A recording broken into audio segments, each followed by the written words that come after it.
A lot of new questions for the man investigating this issue, ranking member of the House Intelligence Committee, Democrat Adam Schiff, who's here with me now. Thank you so much for being here. I appreciate it. Congressman, I'll just start with the fact that the Democrats, you are investigating, but a lot of Democrats have been using Russia as a political tool to go after President Trump and the Republicans as well. This week, as you just heard, the Washington Post reported that President Obama knew as far back as August of 2016 that Vladimir Putin was working to elect President Trump. Did Obama fail in his duty to this nation?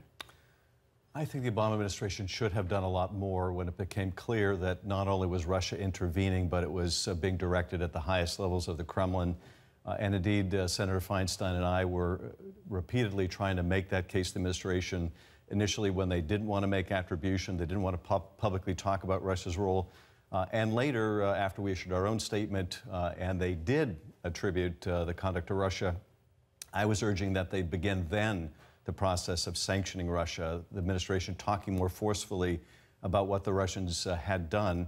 I think that was a mistake, but I have to contest what President Trump is also saying, because for Donald Trump, who openly egged on the Russians to hack Hillary Clinton's emails and celebrated every release of these stolen documents, to criticize Obama now is a bit like someone knowingly receiving stolen property, blaming the police for not stopping the theft.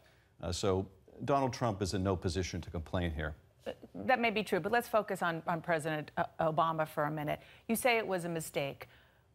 How much were politics at play, meaning fear that people would say that he's getting too involved in a way that would help Hillary Clinton? And should that have been a factor at all, given the gravity of what you were seeing in the intelligence? It was a factor, and it should not have been the most weighty factor. I think they were concerned about being perceived as interfering in the election, trying to tip the scales for Hillary Clinton. I think they were also concerned about not wanting to play into the narrative that Donald Trump was telling, that the election was going to be rigged, even though Donald Trump was talking about a completely different kind of rigging than foreign intervention. But both of those factors did not outweigh, in my view, and I argued this at the time, did not outweigh the public's need to know.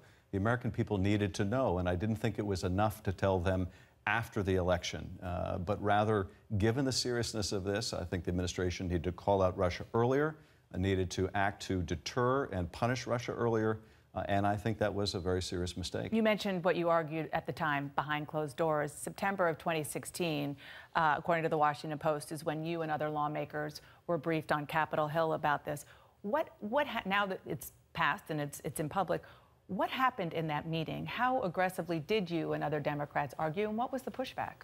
Well, I can't talk about some of the closed meetings, but I can tell you that Senator Feinstein and I were concerned enough about what we were learning to do something that I had never done before and have never done since, and that is to issue a public statement of our own attributing a foreign hack to a foreign party based on our intelligence. Now, we had to vet that with the intelligence community, but we took that step because we weren't succeeding in getting the administration to do it itself.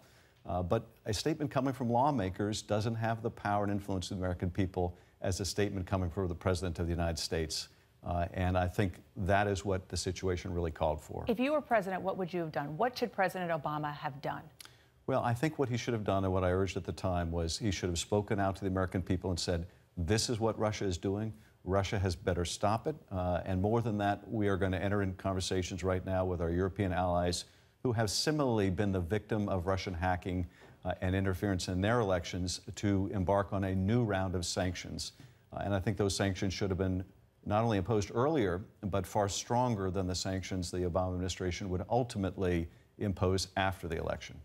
I want to turn to something that the Obama Homeland Security Secretary Jeh Johnson said before your committee this week. He said that in the wake of the hack at the DNC didn't want the assistance of the Department of Homeland Security. And after he said this, the president, current President Trump, tweeted this: "Why did the DNC refuse to turn over its server to the FBI and still hasn't?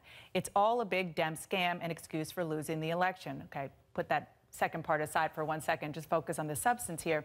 Based on your investigation, what is the answer to why the DNC didn't ask for or even allow help from the Homeland Security Department? Well, this is an issue that we're looking into. What was the Democratic Party response? What was the Department of Homeland Security response and the FBI?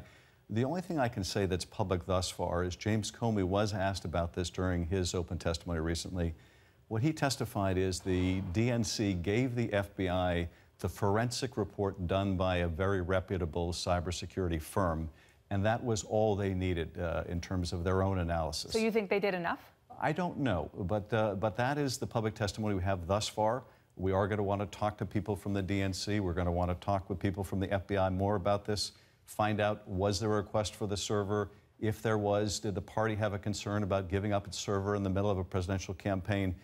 And what can we learn from this so that if in the next presidential election, again, the Russians hack into the DNC or the RNC, how can we make sure that information gets to the top of the party, which it apparently didn't at the time, so that action can be taken promptly? You mentioned James Comey, the former FBI director. He also testified that the Obama Attorney General, Loretta Lynch, improperly injected politics into the investigation of Hillary Clinton's emails. I want you to listen to what he told the Senate Intelligence Committee. The Attorney General had directed me not to call it an investigation, but instead to call it a matter, which confused me and concerned me. But that was one of the bricks in the load that led me to conclude I have to step away from the department if we're to close this case credibly. Senator Dianne Feinstein was on this program recently, and she said that gave her a queasy feeling. The Senate Judiciary Committee is investigating this. Do you think that Loretta Lynch should come to Capitol Hill and testify about this? You know, I think Senator Feinstein's comment I would agree with. It does give me a queasy feeling as well.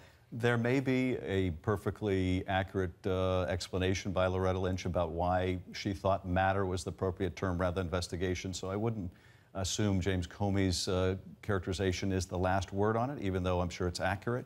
But I'd like to hear what Loretta Lynch's explanation for that is, either by having her come to the Hill or by having her speak publicly about what was. Would you have her come to the House Intelligence Committee? You know, I don't know that this is really part of the Russia investigation. This was more part of the Clinton email investigation, so I'm not sure it's within our purview. But I would like to hear what her explanation for that was. But I certainly would want that to distract us from what we need to do to get to the bottom of the Russia allegations. Thank you so much for your time, Congressman Adam Schiff. Appreciate it. Thank you.